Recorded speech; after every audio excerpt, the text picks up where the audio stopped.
Pak Jokowi banyak diganggu. Banyak sekali diganggu. Mungkin suatu hari akan makin banyak yang terungkap.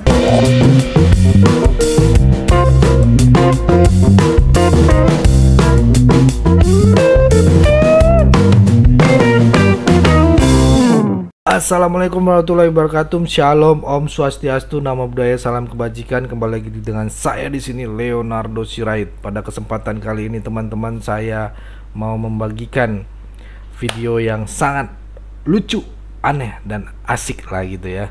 Dimana teman-teman dari pengamat politik, yaitu politikus Bung Fahri Hamzah. Oke, tanpa berlama-lama langsung saja kita lihat videonya. Boom. Mungkin suatu hari akan makin banyak yang terungkap dimensi-dimensi dari rekonsiliasi Pak Prabowo dan Pak Jokowi yang dua kali bertempur di dua pilpres 2019-2014 itu, Bang. Jadi misalnya hilirisasi itu, Bang, ya. Ini kita bicara global economy ya. Saya dengar hilirisasi ini Pak Jokowi banyak diganggu. Banyak sekali diganggu.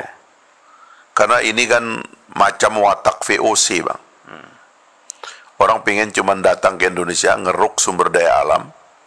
Sumber daya alam itu dikeruk dan nanti dia bikin lubang-lubang di tanah bangsa kita. Habis itu rakyat dibiarkan miskin. Seperti teori kolonialisme kuno itu, ya. Atau kapitalisme kolonial itu. Atau jadi kalau istilah Bung Karno itu kapitalisme rakus. Kapitalisme rakus ya.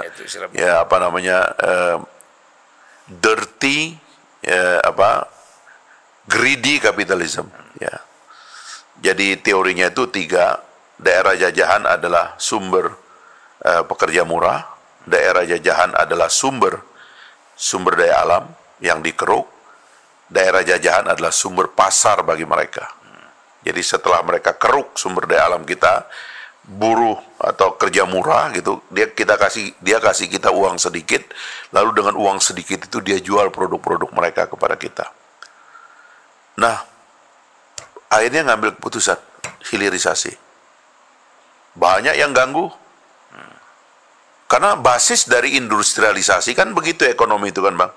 Kita dari sumber daya alam, lalu kemudian manufaktur dasar, manufaktur yang lebih modern, negara teknologi, ya kan, negara keuangan atau finance, kemudian jasa, baru consumption. Itu kan gradasi dari perekonomian. Kita ini nggak pernah boleh mengolah sumber daya alam kita sendiri. Dimainkan harganya, dihajar di WTO, macam-macam.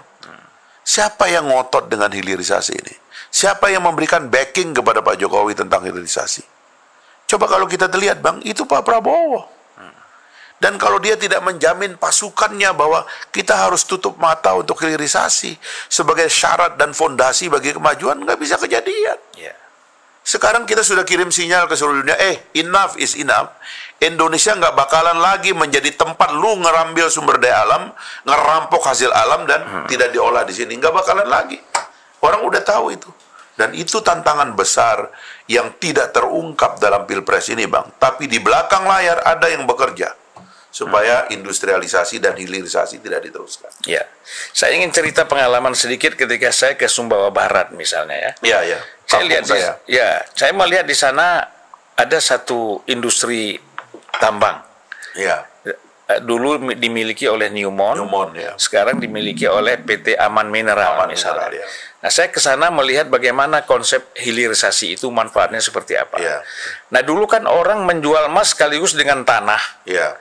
Di situ dalam tanah itu ada tembaga, ada emas, itulah yang kita ekspor keluar. Ya. Tetapi dengan hilirisasi ini kan manfaatnya itu kan sekarang besar sekali karena kita tuh mengolah emas sendiri. Ya. Baru setelah menjadi emas batangan, kita jual ke sana. Itu kan luar biasa. Begitu juga Freeport melakukan hal yang sama. Jadi sebenarnya mereka-mereka ini satu memang ada yang ganggu. Kemudian yang kedua dia takut invest yang besar. Saya tanya misal Aman Mineral itu mereka investasi ya di lahan Newmont itu sekitar 7 triliun untuk hilirisasi.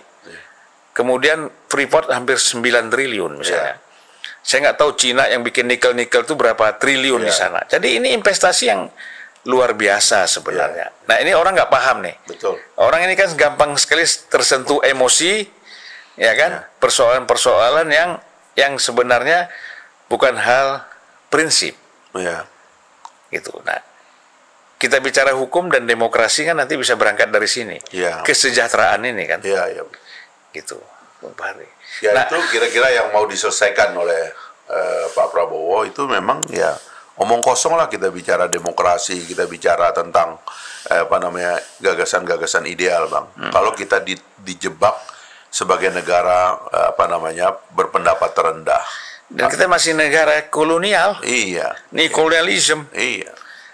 Kalau kita tidak berhasil mengangkat pendapatan per kapita kita di atas 10.000 US dollar, ya sekarang kan sudah mendekati 5.000 katanya. Kalau tidak di atas 10.000, kita akan terjebak menjadi negara berpendapatan rendah. Ya. Nah karena itulah kita harus keluar dari sini. Pak Jokowi sudah bikin fondasi pada infrastruktur fisik. Saya kira kemarin saya ngomong sama Pak Prabowo juga cukup panjang tentang orientasi berikutnya itu adalah investasi SDM. Jadi kenapa Mas Gibran tuh ngangkat kartu kartu anak sehat, kartu lansia? Karena kita mau tidak mau basis bagi pertumbuhan ekonomi kita yang akan datang setelah infrastruktur kita bangun dan terus kita akan bangun adalah investasi pada manusianya. Iya, betul. Kalau anak-anak kita stunting, nggak bisa kita bicara superpower, nggak bisa kita bicara negara kuat. Orangnya, mohon maaf, kekurangan gizi. Abang dan saya ini lahir di kampung, Bang. Iya. Abang lihat kampung saya kemarin. Saya tuh, Bang, kadang-kadang ya, kuliah Jakarta, masuk UI. Wah, teman-teman saya mentereng, anak-anak pejabat gitu. Kadang-kadang saya mikir, alhamdulillah ibu saya itu makan apa saya, sehingga otak saya lumayan agak kuat lah, cuman mau masuk. Tapi kata abang ya, Bang apa Bang? Bang Muiz. Bang Muiz bilang, Fahri itu menjadi pinter. Itu karena dia sering sekali di mobil, di mana-mana, di dalam bis pun dia waktu kecil baca Al-Quran. Gitu. Iya. Ya, memang minat baca itu nggak tahu datang dari mana ya, tapi alhamdulillah memang ada minat baca. Tapi otak, Bang, kalau kita ini nggak makan telur rutin, minum susu rutin, makan protein rutin, dan protein itu protein ikan yang banyak itu, Bang, ya di kampung. Karena kita tinggal di pinggir sungai, pinggir laut ya. Nggak nyanda pala kita ini, Bang. Berat juga. Nah ini yang kita pikirkan tentang anak-anak Indonesia yang sekarang ini jutaan jumlahnya. Kalau nggak minum susu, kata Pak Prabowo, kasih minum susu. Kata Pak Prabowo, kasih makan bergizi tiap hari ke anak-anak sekolah ini. Apa yang bisa dia tangkap? Akhirnya kita ini cuma mengembangkan ilmu sosial.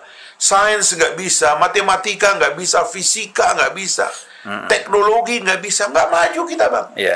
Tapi kalau anak-anak ini cerdas dari awal, makanannya bergizi, dia bisa belajar seperti Pak Habibie. Jadi tadi ya, Fahri Hamzah bongkar kebenaran di balik fitnah Megawati. Hanya Jokowi yang bisa lakukan ini, gitu ya. Beruntung aku bukan Jokowi. Asik.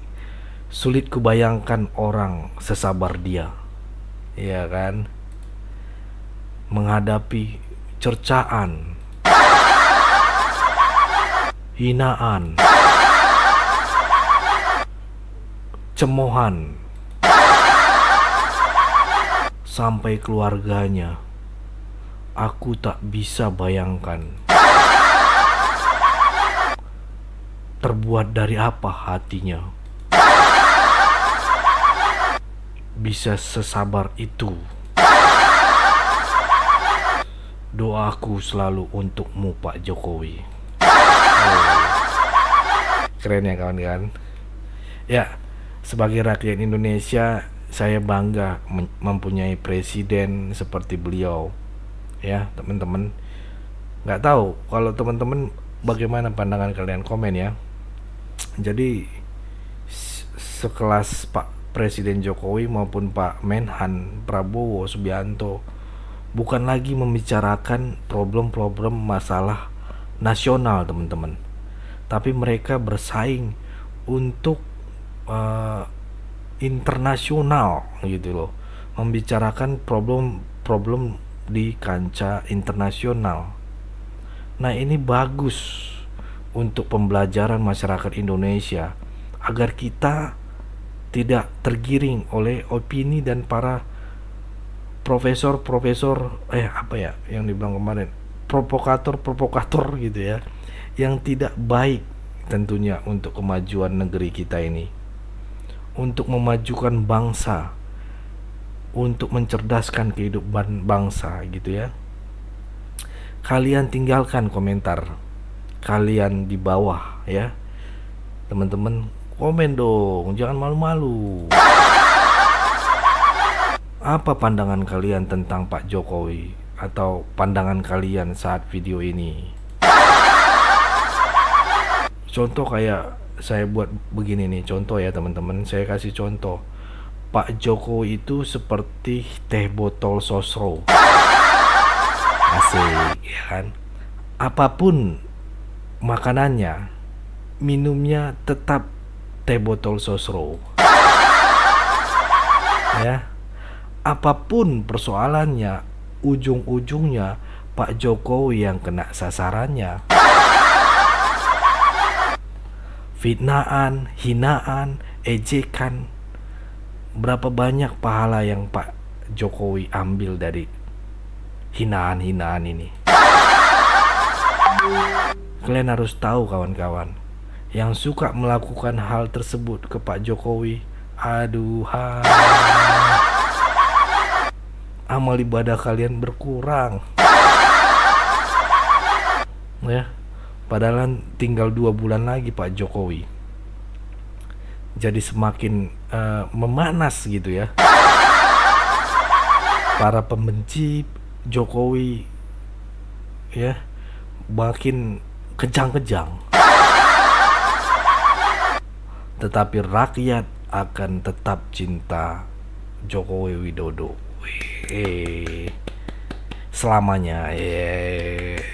Dan itu pembencinya tahu IKN adalah sejarah yang akan terus dikenang, yang tidak akan lepas dari keberanian Jokowi yang ditantang oleh pembenci-pembenci itu. Oke deh, panjang banget nih.